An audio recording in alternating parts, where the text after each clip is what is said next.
And yes, this is me, Davide, your impertinent collector. Today, with a very serious topic, as serious I can be. And the topic is life. Oh, life is such a struggle. It is a struggle for me, it's a struggle for you, it's a struggle for everybody. And yet, okay, I got it. We are born, we grow up, we grow old, we grow tired, we got sick, and inevitably we succumb to our own destiny. And yet, interesting enough, I've always been fascinated by the few individuals that, despite the fact that, like everybody else, we all have something to say, but these very special individuals, they defy gravity. They find the energy, they find the drive, they find the way to fulfill a vision that is very much their own. Who are these people? But of course, in a world where everyone has been turned into a consumer, these people produce something that can be destroyed but cannot be consumed. And any of such individual that produce something that, I kid you not, will stand the passage of time. And we will never know who they were, what they went through, what motivated them. And yet, they didn't become observers. They didn't sit down comfortably on a chair, all lying belly up, like a fish out of the water on the sofa, but they decided to stand up. And here we have somebody who did stand up, who did follow a vision regardless of the failure, the success, the misunderstanding, the doubts, the laughter, and the support of what she's been doing. Here for us today. Are we ready to meet this one in a millions and millions of millions individuals? I hope you are. And excuse me, but who are you? Karen. And I'm an artist. Can I call you Karen? Certainly. Karen, how dare you? How dare you? And I'm saying this in a positive way. How did you dare to be an artist? Oh. What does it take? Is this all you're making? When did it happen? What's the why? What's the why? What's the why? What's the why with this funny Karen? What's the why? Well, these things here Yes? are my latest fun thing.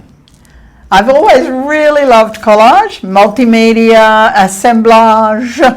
Assemblage. Assemblage. Oh, already there was. This is the sound. I like this assemblage, collage. Collage, assemblage. And these are the ones I've done lately.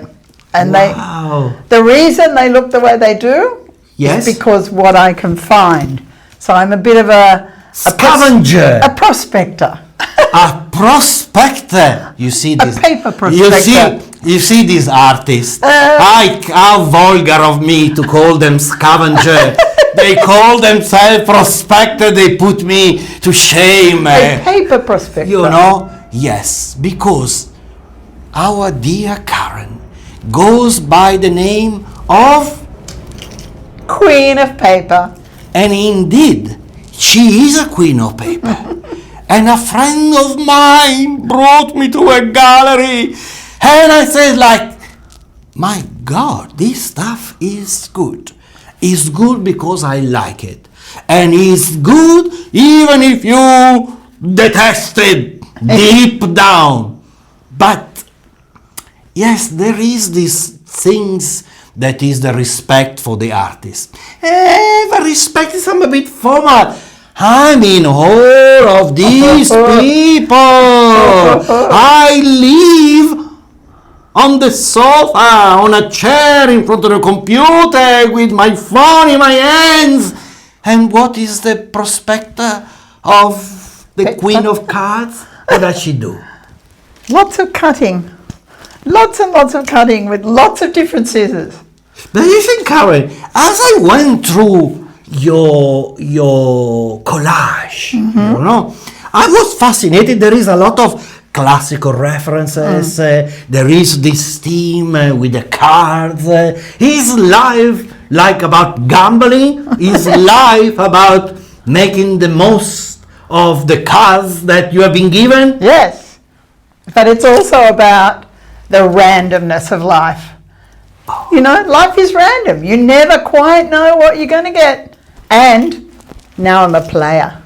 A player. My God! She's a player! A player. We are like spectators. I remember when it was 19, 18, I went to see, because I wanted to go, I went to the Monte Carlo casino, and I've been told that if you really want to see the action, you have to go after 1 a.m., after 2 a.m. And back then, when I was 18, long time ago, you didn't have all these mass tourists, but still you had people who would go and play a little bit. The serious player would not come out before 1, 2 a.m. But I never got to play, and I've been there a few times. I never got to play. And here there is somebody who says, she's a player. She's not satisfied with just receiving the cards. She's a player. And she's a dealer. And she enjoys the game. What is the ratio between fun in producing and frustration in getting the result that you're not satisfied, is not quite done, is not quite ready, should I add some more, or should I take something? So how does it work, this mix between having fun and being frustrated? Well, for me, most of it is fun. But sometimes I am frustrated, but I would say 80-20, 80 fun, 20 frustration. Okay, let's stop for a second and let's do a reality check. In your life, does the same ratio apply? 80% fun, 20% frustration? Before you answer, I can tell you mine is 80% frustration, 20% fun. No! Yeah, but even my frustration is sort of like Fun, right? I decided to be frustrated in order to get what I want. Even if what I want is not what I need. And what I need is not what I get. Very complex. But this is the randomness of life. In fact, there is a very, very famous writer that comes from a professional trader in finance who wrote many books. And one of the books that he wrote that is very famous is titled Fooled by Randomness. And it's like his experience of how the traders within the financial system trying to anticipate what the market will do. They place the bets and they create different scenarios. And then on a regular basis, the market is the player who get upset and throw the table with all the cards. He says like, no, this game is rigged. I'm not gonna play. Like life. Like life. But in life, we can't stop the ball from spinning. No. You know? It is rigged though. Life is rigged. Well, to some. Tell me about this concept. Oh. Life is rigged. Well, it's a question of birth, isn't it? Like we're lucky. Oh, we were incredibly lucky. But some My people God. are not as lucky. And you see, within my personal luck has been like the opportunity to meet incredible people like Karen and to be able to connect. And like I'm saying this one, I always say this one as a joke. I am a man with many qualities. One that I don't have is humility. Okay? You can't have it all, okay, guys? And yet, in all honesty, when I deal with any artist, it's like, my God, you are magnificent. It's like, because, you know, a lot of artists, in fact, the majority of artists, they never get recognition. No. The sadness, the frustration, you know, the insult, you know, a lot of the greatest. Correct. They died poor, alone, in despair, miserable. In the attic. And yet, Here we are. here we are with Karen. Look at Karen. You know, my God, Karen. Yeah. So what else can you tell me about this process of the art that you produce? And like, why do you become an artist? Because I think that in order to produce, there is like a physical output. And so like, the very idea of calling production is already offensive. You don't produce, because what you do is not a product. And A concept. oh, how wonderful. It's a concept. It's a concept. Karen, out of thin air of her own imagination and through prospecting papers, she managed to compress it all together and create a concept that I can't understand, but I see. Yeah. And like, I might be disturbed, But I might be confronted. That's the beauty of it, though. Everybody sees something different. I see one thing, you see something else. If they mesh, if it's the same thing, that's good. And if it isn't, that's good. It's good that everyone brings their own experience to the works. Not just my works, all art. Of course. But it's like, what is your experience? What is it like for you? And just for the record, where are we, Karen? Where in the world are we? Oh, Sydney. Sydney, Australia. And that's Sydney. why we are already sort of dressed up for summer here. And we are sorry for you if you live in the Northern Hemisphere and you are facing, you know, The a cold, very cold cold, but hopefully not bitter winter.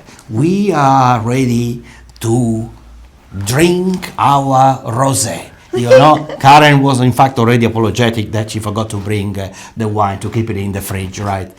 But this is more important than wine, Karen. It is. And so, how is this creation coming together? Is it a sort of madness? I guess it is things that come out of your head and then go on the paper. I guess that's mad. But a lot of the time it's what you can find. And then you put those things together, so it's a kind of like a mad jigsaw puzzle. It is. Yeah. So sometimes you find good things and you make really great works, and then other times you can't find anything that you like the look of. So Do you find yourself in a position where sometimes you are faster and sometimes you are slower? yes. Do you find yourself in a position where, like, I don't like this, And you leave it. and you leave it out? I try not to, but I have got some that I don't like. And not here, of course. Why not? Because I want the good ones here. But they're all good. Oh. How would I know which one is good and which one is not good? It's what appeals to you. Beauty in the eye of the beholder. It's, you know, to be perfectly honest, I never really embraced this concept because I think that there must be a standard of beauty. So to a certain degree, like, so if I go down to reality as I see it, I struggle to find somebody that says, I don't like nature. You might not like to be nature because you have some sort of paranoia, you know. In fact, people think in Australia, my God, you have bats as big as eagles that take the babies, you know, when the mothers are taking them to the park. You have the snake, they're like boa constrictor that come out from the water, and they have spiders that are like the black widow that will make you die in a week after terrible pain, and colorful foams coming out of your mouth and your eyes and your ear. But where were we, Karen? We are here. And so, what? Which ones are bad? You said. Yeah. So the bad. It seems like to me. Sometimes the artists, and in fact, there is a long history of artists who wanted to destroy the production because they thought it wasn't good enough. Many of them did that, right? And there are plenty of examples. I can give you a little example, and I might get in trouble with YouTube and the policy, but I don't think so. In the sense that it's like and it's something dear to me because I know the story.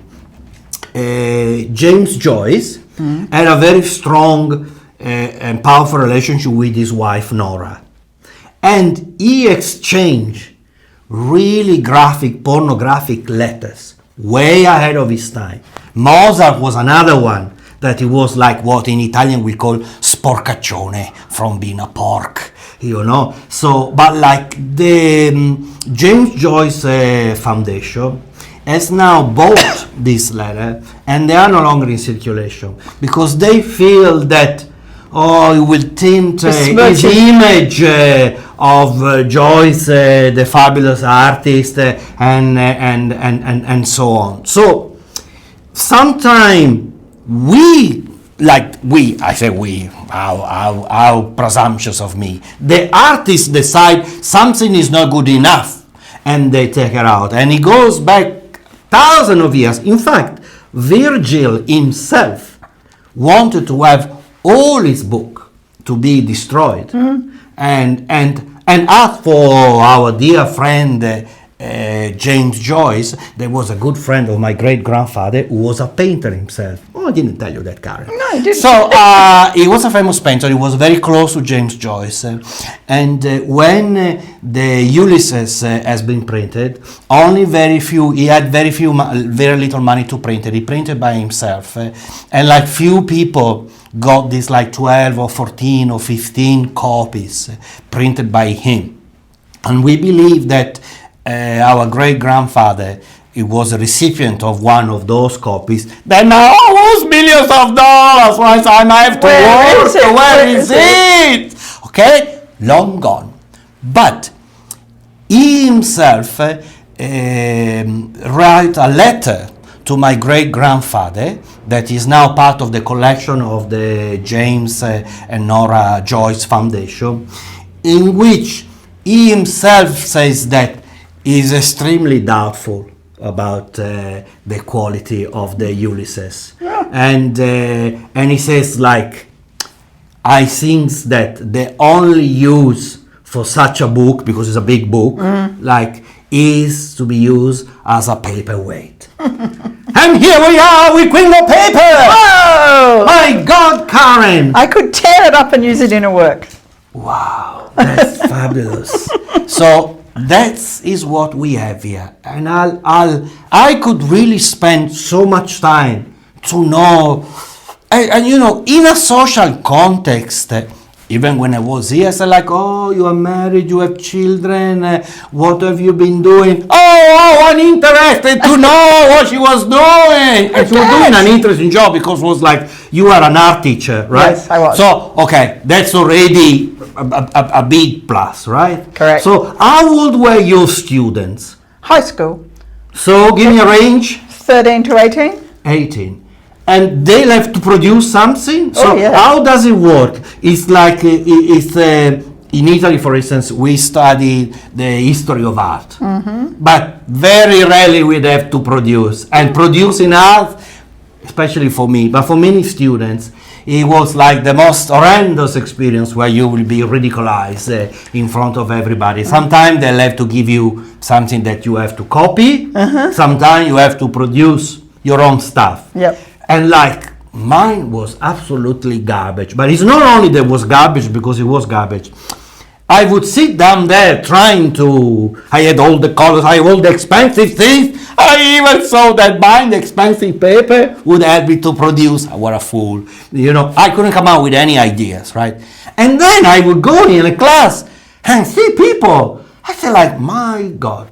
So, but here instead in your school, like there was quite an emphasis on producing. Correct. Rather than learning about the big sculptors. Both. And in the senior years, in year 12, the students have to produce a body of work. A body of work! That's in itself how extraordinary it is. It's not, most of the time, the type of body, a body full of garbage, but body of work. Yeah. And it's part of their exam, their HSC exam. The HSC that it happens in Australia. Is this exclusive to Australia, or you think it The carries around baccalaureate the world? does the same thing, and that's often in Europe. I don't think they do it in America, though. I'm not 100% sure.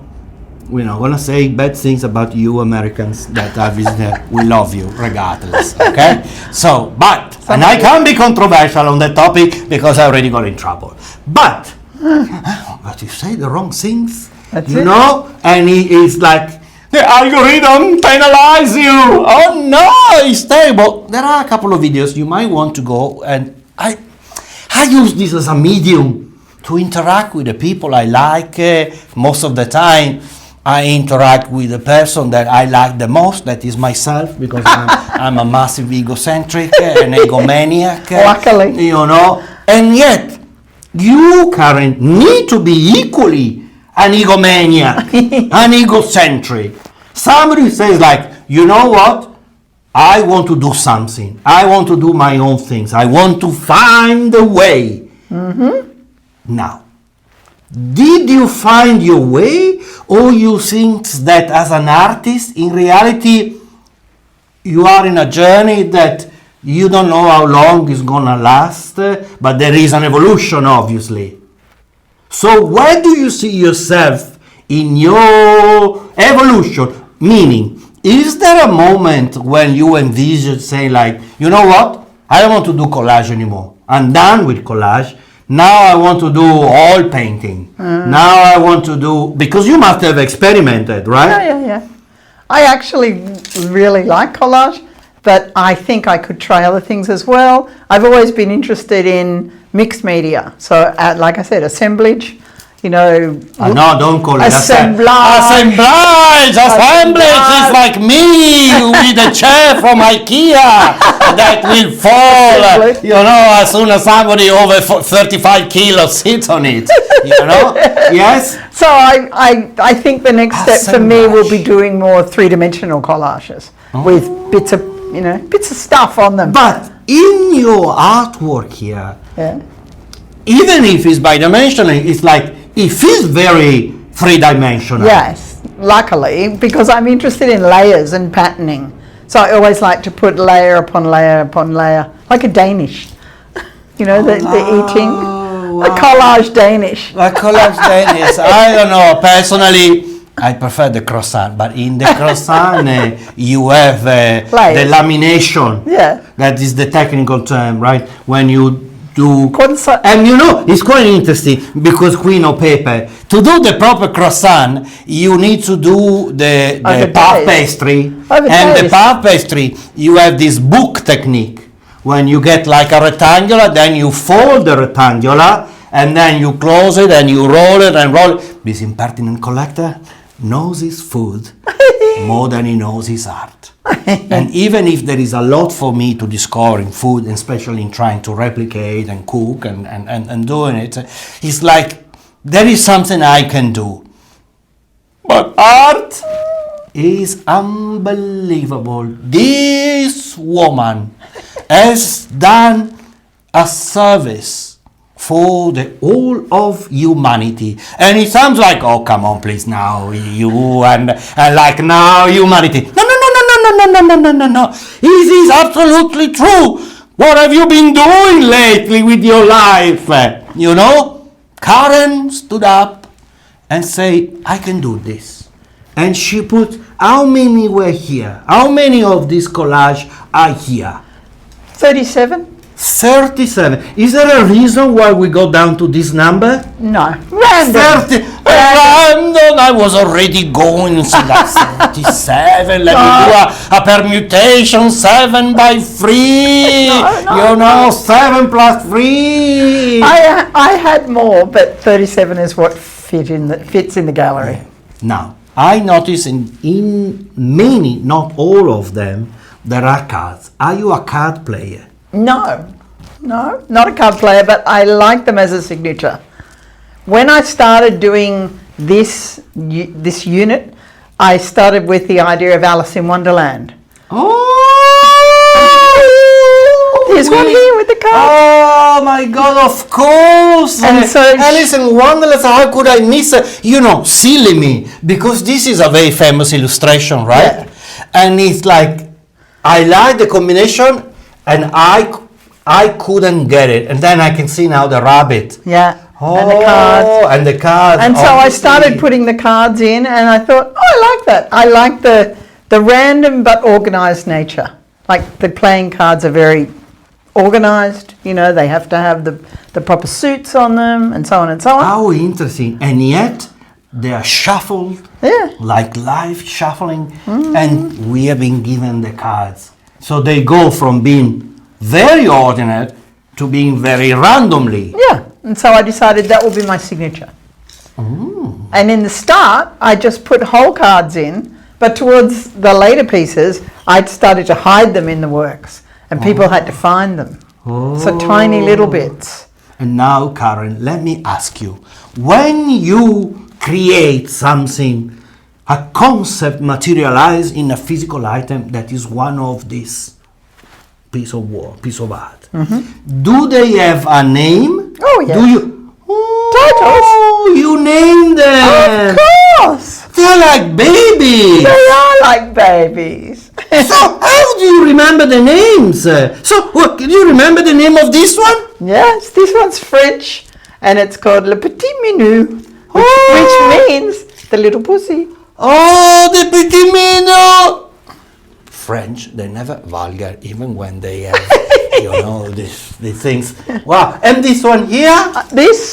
Nearly all of these I named in French because it sounded better. I liked it. This is printemps, spring. Oh, printemps. Hiver, winter. Oh, hiver, the 4 season of Vivaldi. Yeah, and summer, l'été. And don't go out of car, Silly you know. me. Silly And me. he is what we are calling this one here. We're calling that one right place, right time. And guess what? I didn't know. But when on Saturday I came to the grand opening of Karen, there was confusion, there was havoc, there were all sorts of people, you know, kissing and hugging Karen and feasting on the food and drinking like the world was going to finish tomorrow, like in one of these Bosch painting, when there is the only thing that was missing here, luckily because of the group of people, was nakedness and debauchery. Okay, so that was missing, but everything else was here. And so I didn't know, and I decided to purchase this particular one, that it is called Right place, right time. Spelled differently. And that has always been my game. And Karen, how can I thank you enough? And you will see that in my object, in my video, normally I kiss the object.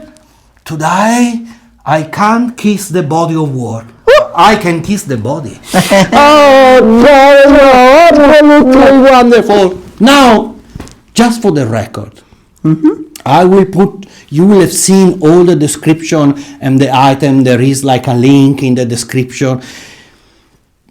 What I'm trying to say is this. There is a commercial side that is irrelevant once the art has been produced, right? But it's like Karen has donated her concept to us in multiple variables, all unique. And in the description, you will find her Instagram, you will find her website, whatever she has, and you can contact her because you can purchase one of these for the equivalent of $200. It is really, really meaningful.